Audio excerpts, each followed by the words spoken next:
Good morning 11th class. Accountancy का आपका chapter number 2 चल रहा था, थ्योरी बेस ऑफ अकाउंटिंग।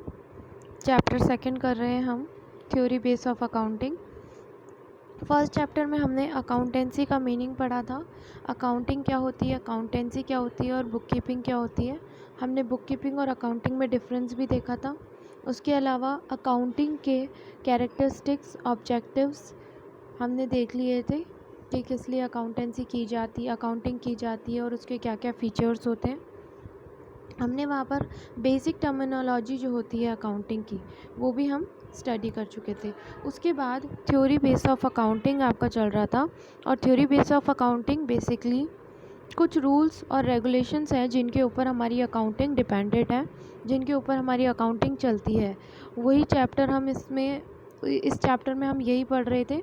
इसमें मैंने आपको सबसे पहले AICPA बताया था, दैट इज़ AICPA हमने करा था, जो कि क्या है, American institute of certified public accountant. ये AICPA ने कुछ ऐसे रूल्स और रेगुलेशंस का सेट दिया है जो क्या है, जनरली एक्सेप्टेबल है, और जो जनरली एक्सेप्टेड अकाउंटिंग प्रिंसिपल है उन्हीं को ही हमने गैप के नाम से पढ़ा था, उन्हीं को ही हम क्या कहते हैं, गैप बोलते हैं, जिसको किसने दिया है, AICPA ने दिया है आपके। आगे हम बेसिक अकाउंटिंग कंसेप्ट्स पढ़ रहे थे। बेसिक अकाउंटिंग कंसेप्ट्स में से भी हमारे कुछ कंसेप्ट हमने पढ़ लिए थे, जैसे बिजनेस एंटिटी कंसेप्ट कंप्लीट हो गया था, मनी मेजरमेंट कंसेप्ट कंप्लीट हो गया था, गोइंग कंसर्न कंसेप्ट हमने पढ़ लिया था। एक बार रिवीजन कर लेते हैं। बिजनेस एंटिटी कंसेप्ट क्या होता है? बिजनेस एंटिटी कंसेप्ट ये कहता है कि आपका बिजनेस अलग है और आपकी एंटिटी अलग है।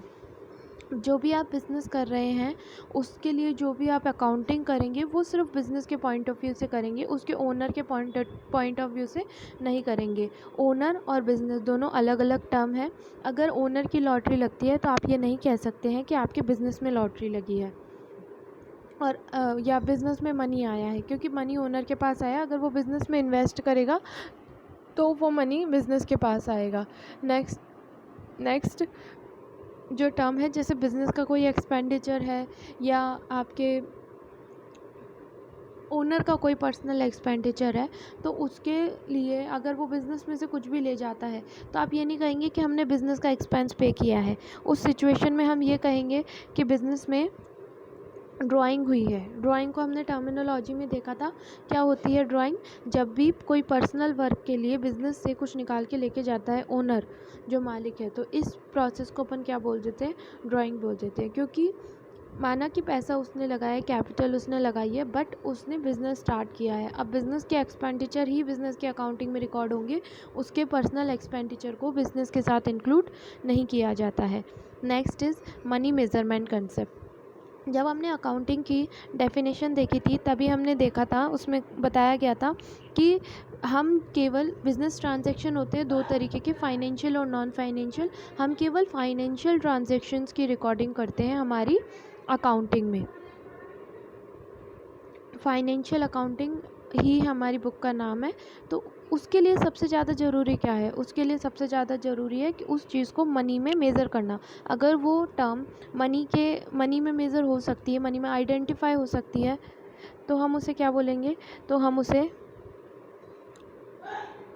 मनी फाइनेंशियल इंफॉर्मेशन टर्म करेंगे और उसको मनी में मेज़र करेंगे। तो हर किसी की एंट्री किस में की जाएगी? मनी में मेज़र करके की जाएगी। अगर हम उसे मनी में मेज़र कर सकते हैं तो हम उसे क्या करेंगे? रिकॉर्ड करेंगे। अगर हम उसे मनी में मेज़र नहीं कर सकते तो हम उसे रिकॉर्ड नहीं करेंगे। Next is going concern concept. Going concern concept क्या कहता है आपका, कि हम जब भी अकाउंटिंग करते हैं तो हम ये मान करके करते हैं कि हमारा जो बिज़नेस है वो लॉन्ग टर्म के लिए चलेगा और काफ़ी टाइम तक अच्छे से चलेगा और उसी के अकॉर्डिंग हम अपनी अकाउंटिंग करते हैं। जैसे कोई एक्सपेंडिचर है उसको 5 ईयर में राइट ऑफ करना है, तो हम ये नहीं मानेंगे कि हमारा 1 ईयर या 2 ईयर में बिज़नेस स्टॉप हो जाएगा। हम ये मानेंगे कि वो 5 ईयर 10 ईयर लॉन्ग टर्म तक आराम से चलेगा और हम उसको राइट ऑफ करेंगे उसी 5 ईयर के अकॉर्डिंग। तो गोइंग कंसर्न कंसेप्ट में हम ये मान के चलते हैं कि हमारा बिज़नेस लॉन्ग टर्म के लिए चलेगा। Next is accounting period concept. Accounting period concept आपका ये कहता है कि अगर आप अकाउंटिंग कर रहे हैं तो आप ऐसे नहीं कि बस आप अकाउंट्स बनाए जा रहे हैं, उसका एक टाइम पीरियड के बाद में क्या करना पड़ता है, हमें उसका रिज़ल्ट निकालना पड़ता है। तो अकाउंटिंग जो होती है वो एक फ़िक्स टाइम के लिए होगी और फिर अकाउंट क्लोज़ होंगे, देन नए अकाउंट ओपन किए जाएंगे। तो ये फ़िक्स्ड टाइम जो है ये क्या है, ये 1 ईयर का टाइम है और बेसिकली 1 अप्रैल से 31 मार्च को हम फाइनेंशियल ईयर बोलते हैं, उसी में ही आपका अकाउंटिंग का वर्क किया जाता है। तो अकाउंटिंग पीरियड कंसेप्ट आपका कहता है कि आपको at the end of the year आपको अकाउंट्स क्लोज़ करने होते हैं, उनको एनालाइज़ करना होगा। समराइज़ करेंगे पहले, देन एनालाइज़ करेंगे, फिर देखेंगे कि हमें प्रॉफिट हुआ है, लॉस हुआ है, क्या कंडीशन है। ठीक है, तो अकाउंटिंग पीरियड कंसेप्ट कहता है कि एक पीरियड के बाद हमें अकाउंट्स क्लोज़ करने हैं और उसके अकॉर्डिंग देखना है रिज़ल्ट क्या निकला है हमारा इस ईयर का। Next is cost concept. Cost concept क्या कहता है आपका, कोस्ट कंसेप्ट कहता है कि हमें जो भी चीज़ हमारी एसेट्स वगैरह हम दिखा रहे हैं हमारी अकाउंट्स में, वो कोस्ट पे ही दिखानी चाहिए, हमें उसको उसकी मार्केट वैल्यू पे नहीं दिखाना चाहिए। जिसके लिए उस एसेट्स को परचेज़ करने के लिए हमने जितना भी पे किया है, जितना खर्चा किया है, वो होती है हमारी कोस्ट। हमारे बिज़नेस से उतना ही मनी गया है जितना कि हमने पे किया है, तो कोस्ट पे ही हमें हमारी असेट्स जो होती हैं उनको दिखाना चाहिए। Next is dual aspect concept या ड्यूअलिटी कंसेप्ट। अब ये क्या होता है ड्यूअल एस्पेक्ट कंसेप्ट और duality concept. Dual aspect concept आपका कहता है कि ट्रांजैक्शन में 2 पार्टीज़ होती हैं। ट्रांजैक्शन की हिंदी होती है लेन देन, यानी अगर आप कुछ ले रहे हैं, बिज़नेस में कुछ आ रहा है, तो देन यानी कि कुछ जा भी रहा होगा, आप कुछ दे भी रहे होंगे। फॉर एग्ज़ाम्पल अगर हम स्टॉक की परचेज़ कर रहे हैं तो बदले में हमारा कैश जा ही रहा होगा। तो ट्रांजैक्शन में हमेशा 2 चीज़ें इफ़ेक्ट होती है, 2 एस्पेक्ट्स होते हैं। तो आपका ये कंसेप्ट कहता है, अकाउंटिंग कंसेप्ट कहता है कि आप क्या करेंगे, आप दोनों एस्पेक्ट्स को रिकॉर्ड करेंगे। दोनों एस्पेक्ट एक दूसरे को क्या करते हैं, दोनों एस्पेक्ट एक दूसरे को रिप्रेजेंट करते हैं। ठीक है, तो ड्यूअल एस्पेक्ट कंसेप्ट कहता है कि आप उस पार्टी के 2 एस्पेक्ट बेसिकली डेबिट और क्रेडिट भी समझ सकते हैं। तो अगर कुछ डेबिट हो रहा है तो कुछ ना कुछ क्रेडिट करना ही पड़ेगा, कुछ ना कुछ क्रेडिट भी हो रहा होगा। जब हम अकाउंटिंग के गोल्डन रूल्स पढ़ेंगे, accounting of rules of double entry system पढ़ेंगे, तब उसमें डेबिट क्रेडिट क्या होता है और उसमें क्या डेबिट किया जाता है, क्या क्या क्रेडिट किया जाता है, वो आपको समझ में आएगा अच्छे से। ड्यूअल एस्पेक्ट कंसेप्ट आपका अभी आप ऐसे समझिए, ये कहता है कि अगर आप किसी चीज़ को ले रहे हैं तो उसके बदले में कुछ ना कुछ तो देंगे ही, या अगर आपके बिज़नेस में कुछ से कुछ जा रहा है तो कुछ ना कुछ आ तो रहा ही होगा। तो ऑलवेज़ ट्रांजैक्शन से 2 पार्टीज़ आपकी इफ़ेक्ट होती हैं और अकाउंटिंग में आपको दोनों पार्टीज़ को रिकॉर्ड करना होता है। नेक्स्ट देखिए, next is revenue recognisation realisation concept. ये क्या कहता है, रेवेन्यू मतलब इनकम, हमने टर्मिनोलॉजी में पढ़ी थी।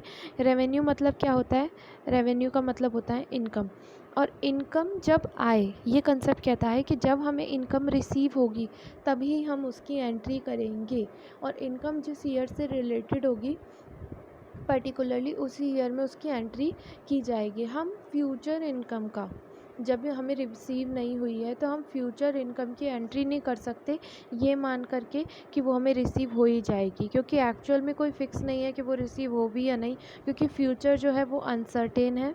तो इसीलिए हम कभी भी रेवेन्यूज़ की एंट्री ये मान के नहीं करते हैं कि वो रिसीव हो जाएगी। हम जब वो रियलाइज्ड होगी, जब वो हमें रिसीव होगी, तभी हम उसकी एंट्री करेंगे, उसको अपनी बुक्स में रिकॉर्ड करेंगे। तो रेवेन्यू रिकन्सिलेशन एक्सपेंस आपका क्या कहता है, रेवेन्यू रिकन्सिलेशन कंसेप्ट आपका क्या कहता है कि रिकॉग्नाइजेशन कंसेप्ट कहता है कि जब आपकी रेवेन्यू रिसीव हो जाए तभी आपको क्या करना है, ट्रांजैक्शन को रिकॉर्ड करना है अपनी बुक्स ऑफ ओरिजिनल एंट्री में।